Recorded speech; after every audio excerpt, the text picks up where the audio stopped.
Tatlong misyon ng BEC: Malapropeta, Malapari, at Malahari. Welcome to my channel, ang Kuya Nanding M. Please like, share, and subscribe. Ang akin channel ay tungkol sa biblical, inspirational, and life experiences at motivational. Ang ibabahagi ko ngayon ay ang tatlong misyon, tatlong mahahalagang misyon ng BEC. Ang mga ito ay bilang sambayanang Malapropeta, sambayanang Malapari, at sambayanang Malahari. Iisa-isahin natin ito para maintindihan natin ang ibig sabihin nito, na napakahalaga sa pagtatayo ng basic ecclesial community at ang misyong gagampanan ng bawat isa at mga nagtalaga ng sarili sa gawain ito. Ito ang misyon din ng bawat Kristiyano. Una, ang sambayanang Malapropeta. Ang ibig sabihin nito ay simbahan ay may misyon na pagpapahayag ng magandang balita ng kaharian ng Diyos. Ano-ano ba ang magagandang balita ng kaharian ng Diyos? Una, nais ng Diyos na tayo ay magkaroon ng kaligtasan, kalayaan, katarungan, kapayapaan, at pagpapahalaga sa kalikasan at pagpapahalaga rin sa buhay ng tao. So, napakaganda nito. Ito ang ninanais ng Diyos para sa atin. So, kung tayo ay may nakikiisa tayo sa misyon ng Malapropeta, ito ang ating gampanin. Bilang konsensya ng bayan, nagtuturo ng tama na dapat sundin at kung mali naman ay dapat tutulan.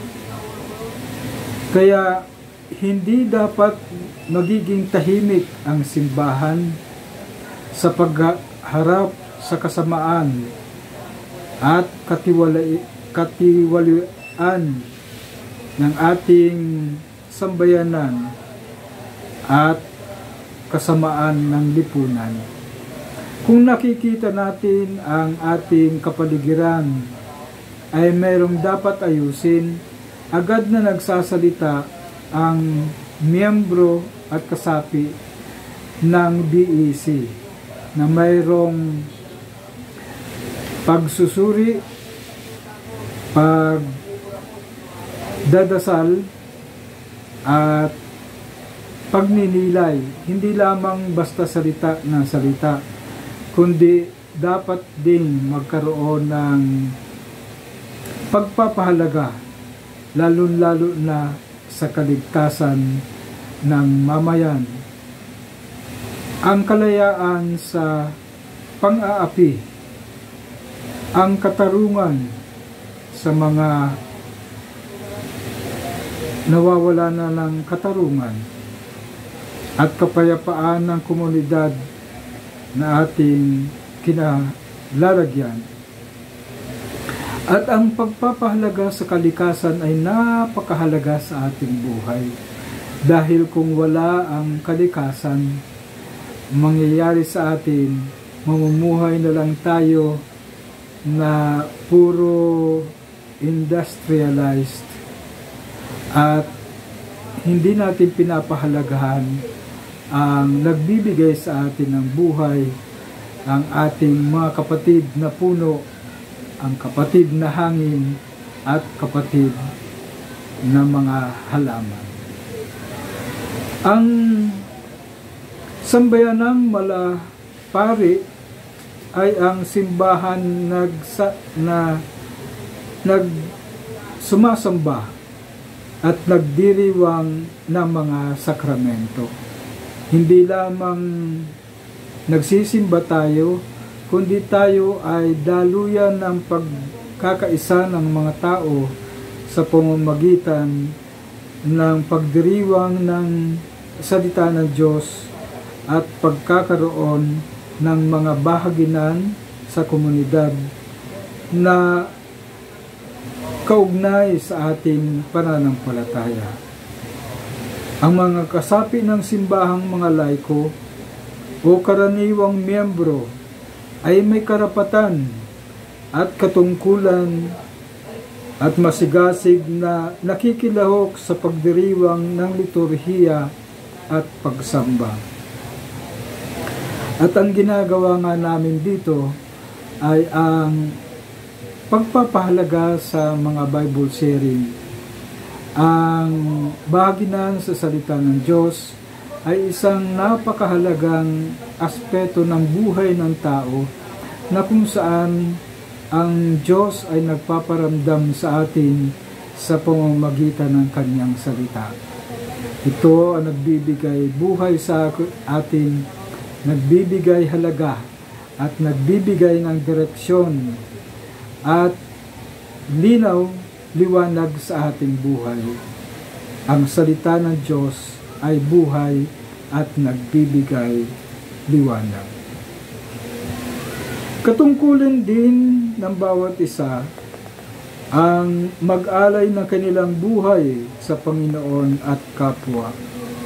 Paano ba ito? Ito ay ang pagbibigay natin ng halaga sa ating kapitbahayan na magdiwang ng buhay, magkaroon ng bahaginan at magkaroon ng pakikinig sa bawat isa sa pamamagitan ng mga kwentong buhay at mga pagdiriwang ng buhay. At ang ikatatlo ay ang sambayan ng malahari. Ang sambayan ng malahari na ang simbahan ay na sumusunod kay Kristo ay katulad ni Kristo na hindi upang paglingkuran, kundi maglingkod sa kapwa, lalo na ang higit na nangangailangan, upang mapalaganap ang katungkulan na ipalaganap ang paghahari ng Diyos sa buong mundo, upang maganap ang katarungan, kapayapaan at kaginhawahan. Ang malahari ay isang klase ng paglilingkod. Ang tinatawag nga namin dito ay social service. Ito ay isang napakagandang gawain na kung saan ginagamit natin ang mga paglingkod sa mga bata. Halimbawa, kung meron talamak na ang mga kulang sa timbang, magkakaroon tayo ng feeding program. Kung meron naman na kakayanang magkaroon ng mga health center, tinutulungan natin ang mga tao na matingnan ang pangkalusugang kalagayan. Ito ang paglilingkod bilang hari. Ang isa ring gawain ng aspetong ito ay ang balikhandog. Ang balikhandog ay isang uri ng paglilingkod na kung saan naglilingkod tayo sa simbahan at naglilingkod rin tayo sa ating kapwa. Sa karanasan nga namin dito sa aming parokya, ang piso-piso ay binigyan namin ng halaga. Ito ay isang uri ng paglilingkod na kung saan ang pisong ito ay nagbibigay buhay para sa bawat isa. Kung merong nangangailangan ng tulong, lalong-lalo na ang mga kapatid nating namatayan ay makakakuha dito. Ang ibang porsyento naman ito ay napupunta sa simbahan upang tulong sa mga patubig at kuryente. Kaya sa kalagayang ito, nagsisilbi ang sambayanang malahari sa pamamagitan ng konkretong mga aksyon ng simbahan. At ito ay malaking tulong sa paglilingkod sa bawat isa. So dito po muna at God bless po sa ating